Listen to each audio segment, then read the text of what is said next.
বিভিন্ন পত্রিকার এবং অনলাইন পত্রিকার সাংবাদিকবৃন্দ, সকলের শুভকামনা করে, সুস্বাস্থ্য কামনা করে আমরা আজকে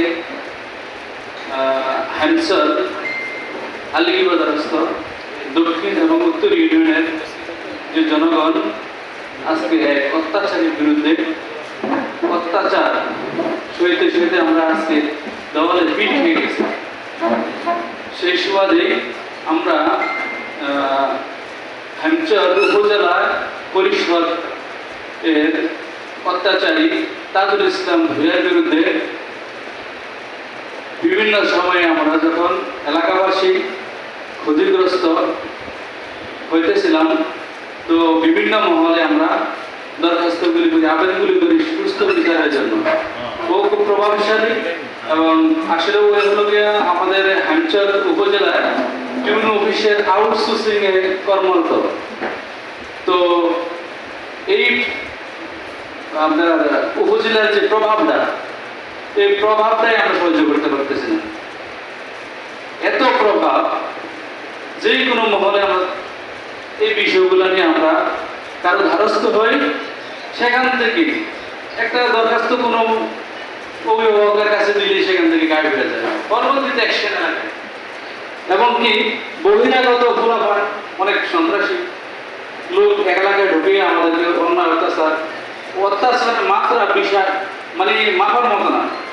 যেমন একটা উদাহরণ আমরা এখন বাস্তব যেটা দেখেছি, আমাদের এলাকায় দুইজন, ওদের ভাষা তো আমরা আমাদের ভয়ে, এই যে আমি এখন কথা বলতেছি, আসলে আমি বাড়িতে যাইতে পারবো নাকি আল্লাহ ভালো, একমাত্র আল্লাহ ভালো জানে। তারপরে এখন আর কিছু করার নেই। তো দুইজন লোককে একেবারে এলোপাতাড়ি, তার ভাই সে নিজে তাজুল ইসলাম এবং নজরুল ইসলাম লিটন এবং মোহাম্মদ শরীফ তার শালা, আরো আছে রুবেল, এমনকি কিছু নাম আমি এখানে বলতে কিন্তু পারতেছি না। আমি যদি তাদের নাম বলি রাত্রি ঘুমানোর সম্ভাবনা আছে, এমন পরিস্থিতি এমন। তো আমরা আরো একবার আপনার জেলা প্রশাসকের কাছে আমরা শুনছি যে ওপেন হাউস হয়। আমাদের যারা আছি নিপীড়িত লোক, এদের জন্য ওপেন হাউস, এবং আমাদের দুঃখ সুখের কথাগুলো জেলা প্রশাসক মহোদয় শুনেন। সেই সুবাদে আজকে আস্তে আস্তে আমরা যখন রেজিস্ট্রেট করে ঢুকলাম, ওনার কাছে আমরা লিখিত একটা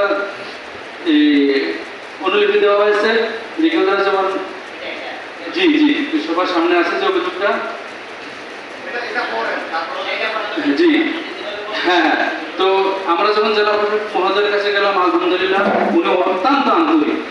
তখন বলেছেন যে স্যার, আউটসোর্সিং এ একজন এই নামে তাজুল ইসলাম ভূঁইয়া নামে সে দীর্ঘদিন এই কথা বলে আমাদেরকে অনেক অত্যাচার করতেছে। প্রায় 12-13টা পরিবার এসে জীবিকা রাখছে, এবং জায়গা জমি জাল করে খারিজ করে, সেটা উপজেলা থাকে, খারিজ করে সেখানে আবার ছেলে সন্তানকে বন্ধক করে দিয়ে দিচ্ছে। এমন অপরাধ যখন আমরা এরপরে যখন ভুক্তভোগীরা শুনলো, আস্তে আস্তে যখন আমরা নকলগুলো উঠেলাম, দেখতেছি যে আসলে তো একই দলিলে উভয়টাই নকল উঠাইলাম। দুটোটাই লেখছে যে আমাদের বাগামের সাথে দুটো মিল আছে।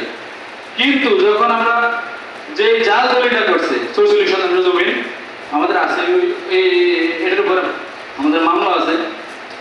তো দলিলটা দুটোটাই আমাদের যে সাইফুল ইসলাম ভূমি অফিসার, আসলে উনি সবাই কাজটা করছেন। তো ওনার হাতেই লেখা দুটোটাই অবিকল মেইন কপির সাথে মিল আছে। কিন্তু বাস্তব যেটা আমরা কিন্তু দেখছি বালামে একটা যেটা ডুপ্লিকেট করছে, যে দলিলটা জাল করছে ওটা বালামে নাই। পক্ষান্তরে আমাদের চাচা যে ওই তাজুল ইসলামেরই জেঠা শ্বশুর হয়, আপন জেঠা শ্বশুর, ওনার জমিনটা খাইছে আর কি দখল করে। এখন তাদের শ্বশুর দখলেই আছে, জোর করে দখল করে ফেলাইছে, বরাবর দখল করে ফেলাইছে। তো উনি একটা মামলা দিয়েছে, কোর্টে চলতে আছে। এমন অবস্থা হয়, আমাদের পাশেও আছে রশিদ ভূঁইয়া, আমাদের জনু ভূঁইয়া, বিল্লাল হাজারি, আমাদের আছে ওহিদ দেওয়ান, আরেকজন আছে আমাদের এই যে মুরব্বী জহির গাজী। ওনার আজকে 1 বছর যাবত 145 দিয়ে ওনাদেরকে বিভিন্নভাবে যতবার এসিলেন্ট তদন্ত সব ওনাদের পক্ষে আসছে। তারপরও আজকে ছাদ ঢালাই, শুধু সিঁড়িটা ঢালাই করছে, তার সন্ত্রাসী বাহিনী আইসা একদম বন্ধ করে দিচ্ছে।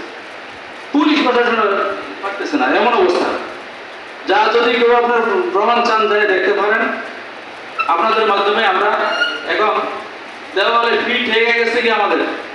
আমরা এখানে উপজেলা মহোদয় কর্মকর্তার কাছে একাধিকবার আমরা দরখাস্ত দিয়েছি, তারপরে ভূমি কমিশনের কাছে দিয়েছি, উপজেলা চেয়ারম্যান, তারপরে আমরা পুলিশ সুপারের কাছে, এবং পুলিশ সুপার মহোদয় তদন্ত করে একটা তদন্ত রিপোর্ট দিয়ে দিয়েছে যে সেই জন্য আর কখনো সামনের দিকে এই কাজগুলো না করে।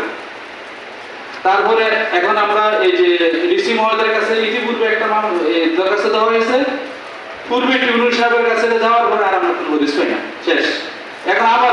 এখন আমি এটা প্রকাশ করছি ডিসি মহোদয়ের কাছে, বলছি সরাসরি স্যার আমরা নিরুপায় চরের মানুষ, চরের মানুষ, এইভাবে মানুষগুলি অনেকগুলো মানুষ আসছে, তো আপনার এখানে তো এত মানুষ আসা সম্ভব না, আমাদের একলা আমাকে অনুমতি দেওয়া হয়েছে। উনি সঙ্গে সঙ্গে ফোন দিয়ে এবং বিষয়টা খতিয়ে দেখবে বলে আমাদের আশ্বাস দেওয়া হয়েছে। এখন আমাদের কথা হলো এই যে সে এত শক্তিশালী পাওয়ার, আউটসোর্সিং সাকসেস করে সে উপজেলা হাইমচর উপজেলা পরিষদের নিচে একটা এশিয়া ব্যাংক পর্যন্ত সে নিয়ে আসছে, এত পাওয়ার। আর মনে করেন তার যে ওয়াইফ সহ, ওর সহ এখানে কোয়ার্টারে থাকে, পাওয়ার আছে, সে কোয়ার্টার পর্যন্ত থাকে। তো আমাদের এলাকার মানুষ তো সাধারণ মনে করে না সে সরকারি চাকরি করে, সরকারি চাকরি করে কোয়ার্টার থাকে কিভাবে। এবং এই যে স্কুলটা ideal school, Hamchar ideal school, kindergarten স্কুলটা দিচ্ছে আমাদের এই যে এই মুরব্বী, ওনার কাছে শুনতে পারবেন, ওনার জমিনটাকে সে জোর করে দখল করে স্কুল দিয়ে ফেলাইছে। উনি ছিলেন কন্ট্রাক্টারি করতে, এদিকে দখল করে ফেলাইছে।